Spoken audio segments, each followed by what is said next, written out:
The nurse comes back the next day for another shift and he's taking care of Mr. Smith again. So this is the next day.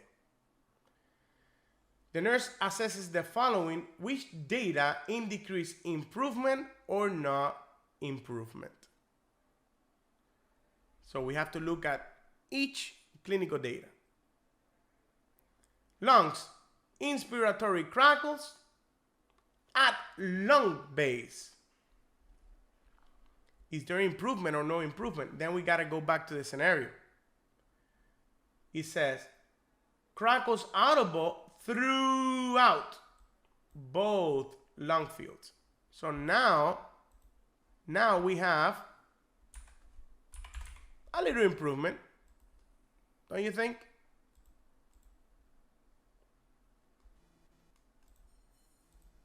Have a little improvement.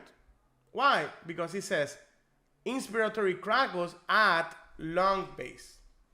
So there is an improvement there. So we should say, yay, improvement here. O2 saturation at 91. Is there any improvement there?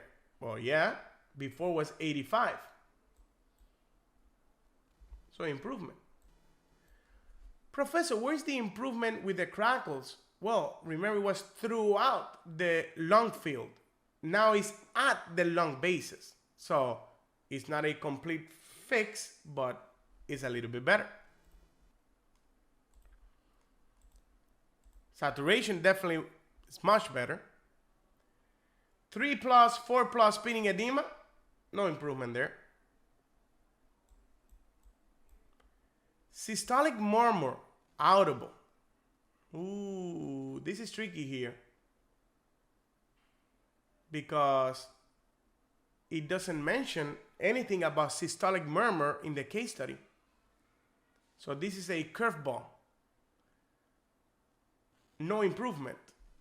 But how do I know, Professor, since it was not mentioned in the case study? Well, systolic murmur is expected in mitral regurgitation or mitral insufficiency. That's part of the clinical condition. So if it's still there, that shows no improvement. And the ABG definitely looks much better. The pH went up. CO2 went down. And bicarbonate went up. So now it's compensated. So we have a fully compensated respiratory acidosis with a pressure of oxygen of 85. So remember, the pressure of oxygen was very low. So now it went to normal.